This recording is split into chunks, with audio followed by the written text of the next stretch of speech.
സംഘർഷം തുടരുന്ന മണിപ്പൂരിൽ കനത്ത ജാഗ്രത. വൻ സംഘർഷങ്ങൾക്ക് സാധ്യതയെന്ന ഇന്റലിജൻസ് റിപ്പോർട്ടിന്റെ അടിസ്ഥാനത്തിലാണ് ജാഗ്രത ശക്തമാക്കിയിരിക്കുന്നത്. നേരത്തെയുണ്ടായ ആക്രമണങ്ങളിൽ തിരിച്ചടിക്ക് സായുധ ഗ്രൂപ്പുകൾ ഒരുങ്ങുന്നുവെന്നും റിപ്പോർട്ടുകളുണ്ട്. വിവരങ്ങളുമായി നാഷണൽ ഡെസ്കിൽ നിന്നും അനുഷ ഭരതൻ ചേരുന്നുണ്ട്. അനുഷ, മണിപ്പൂരിലെ ഇപ്പോഴത്തെ അവസ്ഥ എന്താണ്? ഏറ്റവും പുതുതായി എന്തെങ്കിലും അക്രമ സംഭവങ്ങൾ റിപ്പോർട്ട് ചെയ്തിട്ടുണ്ടോ? ശ്രുതി, അക്രമ സംഭവങ്ങളൊന്നും ഇന്ന് നിലവിൽ റിപ്പോർട്ട് ചെയ്തു തുടങ്ങിയിട്ടില്ല. എന്നാൽ മണിപ്പൂരിൽ ഇന്ന് കനത്ത ജാഗ്രതയാണ് നൽകിയിട്ടുള്ളത്. മേധി കുക്കി വിഭാഗങ്ങൾ തമ്മിൽ ഉടലെടുത്ത സംഘർഷം 40 ദിവസത്തിലധികം പിന്നിട്ട് കഴിഞ്ഞിട്ടും ഇപ്പോഴും ഈ സംഘർഷത്തിൽ യാതൊരുവിധ അയവും സംഭവിച്ചിട്ടില്ല. ഇതേ തുടർന്ന് ഇത്തരത്തിൽ എന്തുകൊണ്ടാണ് ഈ സംഘർഷത്തിൽ അയവ് വരുത്തുന്നതിൽ കേന്ദ്ര മന്ത്രിസഭ അല്ലെങ്കിൽ കേന്ദ്ര സർക്കാരോ നരേന്ദ്രമോദിയോ ഇടപെടാത്തത് എന്നത് സംബന്ധിച്ച് വലിയ രീതിയിലുള്ള ഒരു പ്രതിപക്ഷ പ്രതിഷേധവും ഒരു ഭാഗത്ത് ഉയരുന്നുണ്ട്. മണിപ്പൂരിനകത്തു തന്നെ വലിയ രീതിയിൽ പ്രതിഷേധം ശക്തമാണ്. അതോടൊപ്പം തന്നെ മറ്റൊരു പ്രധാന സംഭവം, ഈ മണിപ്പൂരിനെ പ്രതിനിധീകരിക്കുന്ന 10 അംഗ പ്രതിപക്ഷ പാർട്ടികൾ നരേന്ദ്രമോദിയെ കാണാനായി ഡൽഹിയിൽ വന്നിട്ട് 3 ദിവസം പിന്നിട്ടു. ഇതുവരെയും ഇവർക്ക് ഇത് സംബന്ധിച്ച് യാതൊരു അനുമതിയും ലഭിച്ചിട്ടില്ല. നരേന്ദ്രമോദി നാളെ വിദേശയാത്ര ആരംഭിക്കാനിരിക്കുകയാണ്. ഈ സാഹചര്യത്തിൽ ഇന്നുപോലും അദ്ദേഹം ഇവർക്ക് സന്ദർശനാനുമതി നൽകിയിട്ടില്ല. പ്രധാനമായും Congress, JDU, CPI, CPM, RSP, Trinamool Congress, Shiv Sena, Aam Aadmi Party, NCP, All India Forward Bloc തുടങ്ങിയ 10 അംഗ പാർട്ടികളാണ് 10 പാർട്ടികളിലെ ആണ് ഈ ഒരു സർവകക്ഷി യോഗം വിളിക്കണമെന്നും സർവകക്ഷി സംഘം മണിപ്പൂരിലേക്ക് പുറപ്പെട്ട് സ്ഥിതിഗതികൾ ശാന്തമാക്കണമെന്നും പറയുന്നത്. അതോടൊപ്പം ഇന്നലെ കോൺഗ്രസിലെ ജയറാം രമേശ് പറഞ്ഞിരുന്നു, അദ്ദേഹത്തിനാണ് മണിപ്പൂരിലെ കോൺഗ്രസിന്റെ ചുമതലയുള്ളത്. അദ്ദേഹം പറഞ്ഞിരുന്നു 2001 ജൂണിൽ BJP സർക്കാർ, അതായത് വാജ്പേയി ഭരിക്കുന്ന സമയത്ത് മണിപ്പൂരിൽ സമാനമായ രീതിയിൽ ഇത്തരത്തിലൊരു സംഘർഷം ഉടലെടുത്തിരുന്നു.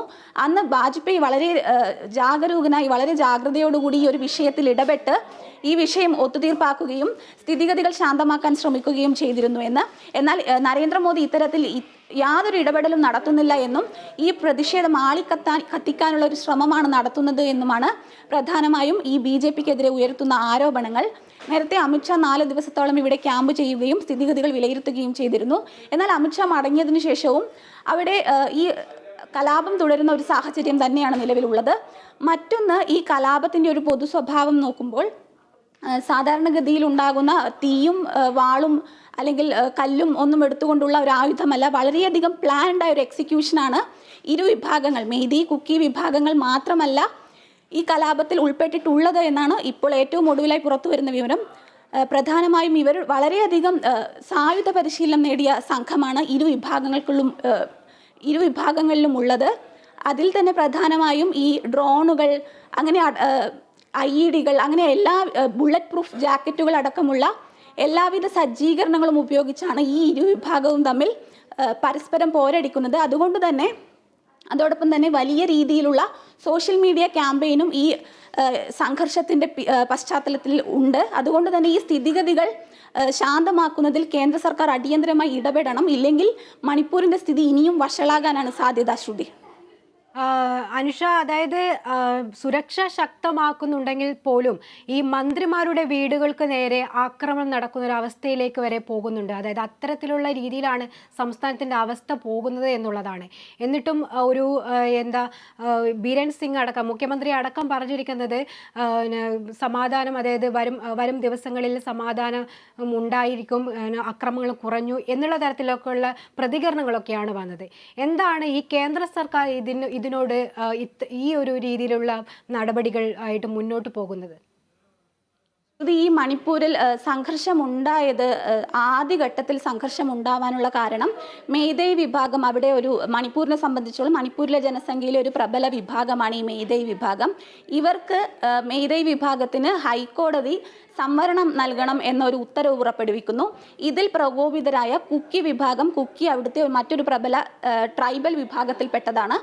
ഈ ട്രൈബൽ വിഭാഗത്തിൽപ്പെട്ട കുക്കി വിഭാഗവും മേധൈ വിഭാഗത്തിൽ പ്രധാനമായും ഹിന്ദു മതവിശ്വാസികളും ക്രിസ്ത്യൻ മതവിശ്വാസികളുമാണ് ഉള്ളത്. ഇവർ തമ്മിൽ ഉടലെടുത്ത ഒരു സംഘർഷമാണ് ഇന്ന് മണിപ്പൂരിനെ ഇത്രയധികം അശാന്തമാക്കിയിരിക്കുന്നത്. എന്നാൽ ഏറ്റവും ഒടുവിൽ മണിപ്പൂരിൽ നിന്ന് വരുന്ന വാർത്തകളിലും റിപ്പോർട്ടുകളിലും എല്ലാം അറിയാൻ സാധിക്കുന്നത് ഈ കുക്കി മേധൈ വിഭാഗം തമ്മിലും മാത്രമുള്ളതല്ല മണിപ്പൂരിൻ്റെ അടിസ്ഥാനപരമായ പ്രശ്നം എന്നുള്ളതാണ്. ഇതിൽ വലിയ രീതിയിൽ വർഗീയ കാർഡ് കളിക്കുന്നുണ്ട്. അതോടൊപ്പം തന്നെ വലിയ രീതിയിൽ നുഴഞ്ഞുകയറ്റക്കാർ ഉണ്ട് എന്നാണ് ബിരേൻ സിംഗ് അടക്കം മണിപ്പൂരിന്റെ മുഖ്യമന്ത്രി അടക്കം പറയുന്നത്. അദ്ദേഹം പ്രധാനമായും ആരോപിക്കുന്നത് മ്യാൻമറിൽ നിന്നുള്ള ഒരു വലിയ സംഘം നുഴഞ്ഞുകയറ്റക്കാർ ഉണ്ട് എന്നും ഇവരാണ് ഈ പ്രശ്നത്തിനെല്ലാം പിന്നിലെന്നുമാണ്. അതോടൊപ്പം തന്നെ ഈ മ്യാൻമറിനെ അതായത് ഈ കുക്കി വിഭാഗം യഥാർത്ഥത്തിൽ നോക്കുകയാണെങ്കിൽ കാലാകാലങ്ങളായി മണിപ്പൂരിൽ താമസിച്ചു വരുന്നവരാണെങ്കിലും ഇവർ മണിപ്പൂരിൽ ജനിച്ചു വളർന്നവരല്ല ഇവരുടെ പിന്മുറക്കാർ എന്നാണ് പറയുന്നത്. ഇവർ മ്യാൻമറിൽ നിന്നും കുടിയേറി വന്ന ഒരു സംഘമാണ് ഈ കുക്കി വിഭാഗക്കാർ എന്നാണ് പറയുന്നത്. അതുകൊണ്ട് തന്നെ BJP തന്നെ ഇത്തരത്തിൽ ഈ ഒരു എത്നിക് ക്ലെൻസിങ്, അതായത് ഇത്തരത്തിൽ മണിപ്പൂരിൽ ആരാണോ ആദ്യകാലം മുതൽ ഉണ്ടായിരുന്നത് അവർ മതി മണിപ്പൂരിൽ എന്നൊരു നിലപാടാണ് BJPയുടേത് എന്നാണ് പറയുന്നത്. നമുക്കത് സ്ഥിരീകരിക്കാൻ സാധിക്കില്ല, എങ്കിലും അത്തരത്തിലുള്ള റിപ്പോർട്ടുകളാണ് പുറത്തു വരുന്നത്. ആ ഒരു കാരണം കൊണ്ട് തന്നെ ഈ കുക്കി വിഭാഗത്തെ ഇല്ലായ്മ ചെയ്യാനുള്ള ഒരു നീക്കത്തിന്റെ ഭാഗമായതുകൊണ്ടാണ് ഈ BJP സർക്കാർ ഇത്ര മൗനം ഈ ഒരു കാര്യത്തിൽ പാലിക്കുന്നത് എന്നാണ് പറയുന്നത്. അതോടൊപ്പം എടുത്തു പറയേണ്ട മറ്റൊരു ഘടകം ഈ BJPയുടെ മണിപ്പൂരിലെ സഖ്യകക്ഷിയായ NPP നാഷണൽ പീപ്പിൾസ് പാർട്ടി സ്ഥിതിഗതികൾ മണിപ്പൂരിൽ ഇനിയും ശാന്തമാക്കാനുള്ള ശ്രമം ഒന്നും തുടങ്ങിയിട്ടില്ലെങ്കിൽ തങ്ങൾ ഈ സഖ്യത്തിൽ നിന്ന് പിന്മാറുമെന്ന് പറഞ്ഞിട്ടുണ്ട്. അത്തരത്തിൽ നോക്കുകയാണെങ്കിൽ ഇനി മണിപ്പൂരിൽ ഈ സംസ്ഥാന സർക്കാർ പോലും കുറച്ച് അരക്ഷിതാവസ്ഥയിലേക്ക് പോകുന്ന അതായത് ഇതിൻ്റെ സ്ഥിരത നഷ്ടപ്പെടുന്ന ഒരു അവസ്ഥയിലേക്ക് നീങ്ങുകയാണ് കാര്യങ്ങൾ. അത്തരത്തിലെല്ലാം നോക്കുകയാണെങ്കിൽ ഇനിയും ഇടപെട്ടില്ലെങ്കിൽ സ്ഥിതിഗതികൾ കൂടുതൽ വഷളാകും. കാരണം ഇപ്പോൾ തന്നെ മിസോറാം അടക്കമുള്ള മറ്റ് സംസ്ഥാനങ്ങളിലേക്ക് വലിയ രീതിയിൽ പലായനം നടന്നുകൊണ്ടിരിക്കുകയാണ്. 2002 നരേന്ദ്രമോദി പറഞ്ഞിരുന്നത് ഈ വടക്കുകിഴക്കൻ സംസ്ഥാനങ്ങൾ അഷ്ടലക്ഷ്മികൾ എന്നാണ്. 8 സംസ്ഥാനങ്ങൾക്കും കൂടുതൽ പരിഗണന നൽകണമെന്ന് പറഞ്ഞുകൊണ്ട് അധികാരം പിടിച്ചെടുക്കാൻ വന്നതായിരുന്നു ഈ വടക്കുകിഴക്കൻ സംസ്ഥാനങ്ങളിൽ നോക്കുകയാണെങ്കിൽ തന്നെ ഭൂരിഭാഗം സംസ്ഥാനങ്ങളിലും BJPയാണ് ഭരിക്കുന്നത്. അത്തരത്തിലെല്ലാം നോക്കുമ്പോൾ ഇനി BJPയെ സംബന്ധിച്ചിടത്തോളം നോക്കുകയാണെങ്കിലും ഇതിന് രാഷ്ട്രീയ മാനങ്ങൾ കൂടി കൈവന്ന സ്ഥിതിക്ക് ഈ മണിപ്പൂരിനെ ശാന്തമാക്കാനുള്ള ശ്രമം ആരംഭിച്ചില്ലെങ്കിൽ സ്ഥിതിഗതികൾ കൂടുതൽ വഷളാകും. ശ്രുതി, വ്യക്തമാണ്. സംഘർഷം ഇപ്പോഴും മണിപ്പൂരിൽ തുടരുകയാണ്. വൻ സംഘർഷങ്ങൾക്ക് സാധ്യതയെന്ന ഇന്റലിജൻസ് റിപ്പോർട്ടിന്റെ അടിസ്ഥാനത്തിലാണ് ഇപ്പോൾ ജാഗ്രതയും ശക്തമാക്കിയിരിക്കുകയാണ്. നേരത്തെയുണ്ടായ ആക്രമണങ്ങളിൽ തിരിച്ചടിക്ക് സായുധ ഗ്രൂപ്പുകൾ ഒരുങ്ങുന്നുവെന്നും റിപ്പോർട്ടുകളുണ്ട്. വിവരങ്ങളാണ് നാഷണൽ ഡെസ്കിൽ നിന്നും അനുഷ ഭരതൻ നൽകിയത്.